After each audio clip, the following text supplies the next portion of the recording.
United গ্রুপকে আপনি কেন ডিসপ্রপোর্শনেটলি আপনি ফেভার দিচ্ছেন? কারণ ওখানে ডাইরেক্টর ছিলেন। তাহলে আপনি এমন পলিসি তৈরি করছেন চুক্তির, কেনা বেচার, তেল গ্যাসের, যেটা ইউনাইটেড ছাড়া এই চুক্তির শর্ত কেউ পূরণ করতে পারবে না। জ্বালানি উপদেষ্টাকে he has serious questions to be answered. এটা কোনো রাজবংশ, কোনো উপদেষ্টারও পাবেন না। ইউনাইটেড গ্রুপের ব্যাপারে পার্টিকুলারলি আমি কথা বলেছি এর আগে যে ব্যক্তিগতভাবে উপদেষ্টা যিনি আছেন তাকে অনেকে সৎ বলে জানেন। সততার কিন্তু টাইপ আছে।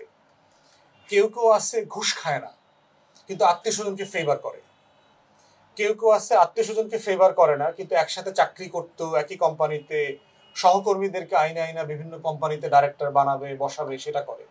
কেউ আছে এই বানানো বসানোর কাজ করে না কিন্তু চাস্তো ভাই খালাতো ভাইয়ের কোম্পানিকে রেজিস্টার্ড করে তাকে প্রমোট করে।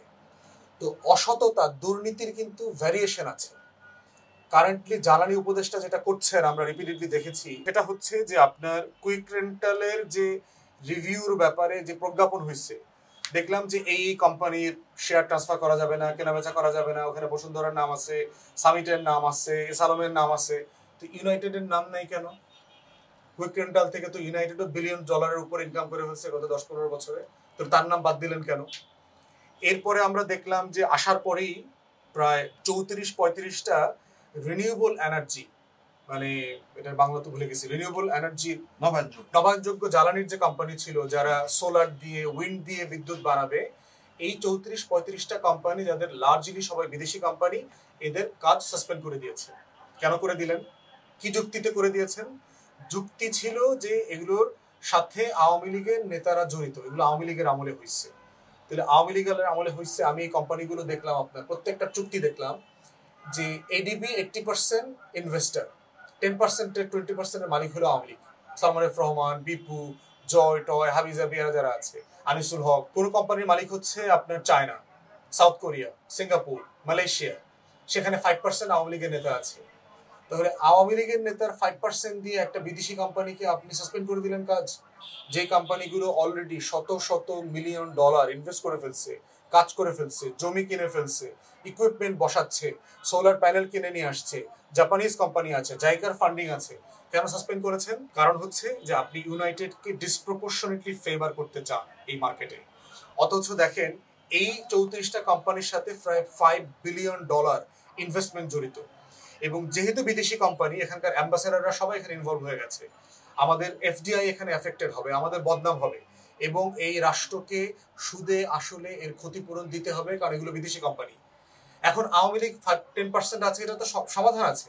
আপনি আওয়ামী লীগের কোম্পানিগুলোকে আপনি মালিকানা কিনে ফেলেন, ইদার সরকার এই 10%-এর মালিক হয়ে যাক, পিপিপিতে চলে যাক, অথবা আপনি ওই বিদেশি কোম্পানিটিকে বলেন যে তুমি এই 20% কিনে নাও, কিনে ওই আওয়ামী লীগের নেতার অ্যাকাউন্টে একটা অ্যাকাউন্ট ফ্রিজ করে ওই টাকাটা রেখে দেন, কারণ এদের অধিকাংশ দুর্নীতিবাজ, দুদকে মামলা চলতেছে, মামলা যখন রায় হবে তখন রাষ্ট্র এই টাকা সিজ করে ফেলবে রাষ্ট্রের সাপেক্ষে, কোনো বিষয় না। এটাগুলো প্রচুর কর্পোরেট মডেল আছে, এগুলো হ্যান্ডেল করার, কিন্তু জ্বালানি উপদেষ্টারা করেন নাই। ইস্টার্ন রিফাইনারিতে আমরা দেখেছি যে আপনার এসালমের সময়কার যে প্রকিউরমেন্টের দায়িত্বে ছিলেন, সিনিয়র ম্যানেজমেন্টে যারা ছিল, এমডি, চেয়ারম্যান, এই মানুষগুলোতে এখনো কোনো পরিবর্তন হয়নি।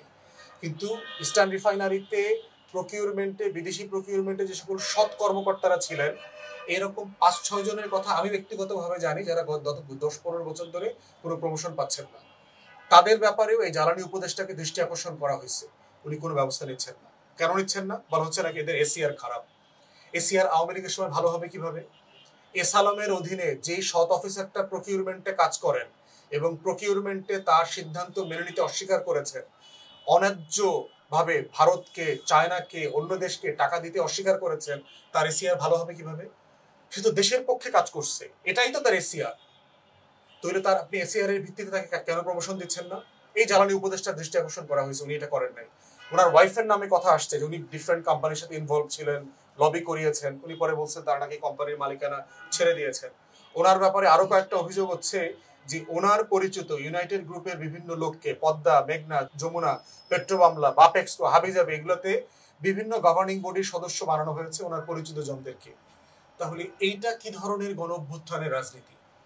এটা তো আবার নেপোটিজম, যেটা আমরা হাসিনাকে যে কারণে আমরা সমালোচনা করেছি, স্বজনপ্রীতির রাজনীতি।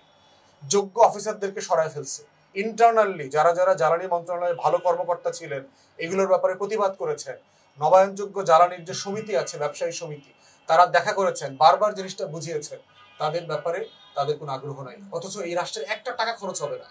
তারা প্রায় ২৭০০ মেগাওয়াট বিদ্যুৎ উৎপাদন করবেন, বাংলাদেশ রাষ্ট্রের ১ টাকা খরচ হবে না। আপনি বলতে পারেন যে নেগোশিয়েট করতে হবে, যে হ্যাঁ আওয়ামী লীগ সরকার হয়তো বেশি দামে বিক্রি নেগোশিয়েট করেছে, পার ইউনিটে ১৬ টাকা ১৭ টাকা। আপনি এটা বসেন যে আপনি আমাদের এই ব্যাপারে রাষ্ট্রের সিরিয়াস নেগোসিয়েশন পয়েন্ট আছে, আমি ৮ টাকার বেশি কিনতে পারবো না, ৬০ টাকার বেশি কিনতে পারবো না, ভারত থেকে কিনলে আমি ৬ টাকায় কিনতে পারবো, তো তোমার থেকে আমি এত টাকা বেশি কেন কিনবো? নেগোশিয়েট করেন। কিন্তু কোম্পানি সাসপেন্ড করে দিলেন কেন? ওয়ার্ল্ড ব্যাংকের একটা প্রজেক্ট আছে আপনার যমুনার চরে, প্রায় ১০,০০০ একর জমি ওইখানে আছে, বিশাল, এবং সকল ফিজিবিলিটি স্টাডি ওখানে হয়ে গেছে, পরিবেশ বান্ধবতা, লজিস্টিক্স, ফান্ডিং, বাংলাদেশের ১ টাকা খরচ হবে না। প্রায় আপনার $10 বিলিয়ন ইনভেস্টমেন্ট এখানে আসবে বিদেশ থেকে, আপনার প্রায় ২৫-৩০ হাজার লোকের ডাইরেক্টলি ইনডাইরেক্টলি কর্মসংস্থান হবে। সেই প্রজেক্টটা নড়াচড়া হচ্ছে না। কেন হচ্ছে না? কারণ এখানে ইউনাইটেড জড়িত নেই। এরপরে দেখলাম আপনার কিছু নীতিমালা তৈরি করছে যে ওই বঙ্গোপসাগরে তেল গ্যাস এসে যেখানে ল্যান্ড করবে ওই পার্কিং স্লটে শর্ত দেওয়া আছে, যারা ন্যূনতম ২০,০০০ মেট্রিক টন তেল গ্যাস একসাথে আনতে পারবেন না তাদেরকে এখানে এটা করতে দেওয়া হবে না। এবং গবেষণায় দেখা গেছে যে ইউনাইটেড ছাড়া এই ক্যাপাসিটি অন্য কোনো কোম্পানির নাই। তাহলে আপনি এমন পলিসি তৈরি করছেন চুক্তির, কেনা বেচার, তেল গ্যাসের, যেটা ইউনাইটেড ছাড়া এই চুক্তির শর্ত কেউ পূরণ করতে পারবে না। এটাই তো আমরা আওয়ামী লীগের সময় দেখেছি। তাহলে আপনি বলছেন আপনি নতুন ভালো মানুষ, উপদেষ্টা আসছেন, কিন্তু আপনার টোটাল আচরণ তো আওয়ামী লীগের মতো। আপনি হয়তো চোর না, চুরি করেন না, কিন্তু এটাও কিন্তু সত্য, উনি কিন্তু 111-এর সময় সচিব ছিলেন, উনি কিন্তু কুইক রেন্টাল পিছনে যারা যারা অ্যাক্টিভলি কাজ করেছেন, এই ফাউল ফ্রডুলেন্ট মডেলটা, এটা কিন্তু ওনার হাত দিয়ে আসছে। অতএব জ্বালানি উপদেষ্টাকে he has serious questions to be answered. উনি যা করছেন এটা সিরিয়াস জবাবদিহিতার অধীনে আনতে হবে। আমরা দাবি করছি যে রাষ্ট্র যেহেতু কারো বাপের না, এই স্লোগানটা দেওয়া হয়েছে, দেশটা কারো বাপের না, এটা যেমন হাসিনার বাপের না, এটা কোনো রাজবংশ কোনো উপদেষ্টারও বাপের না, দেশ আমাদের সবার।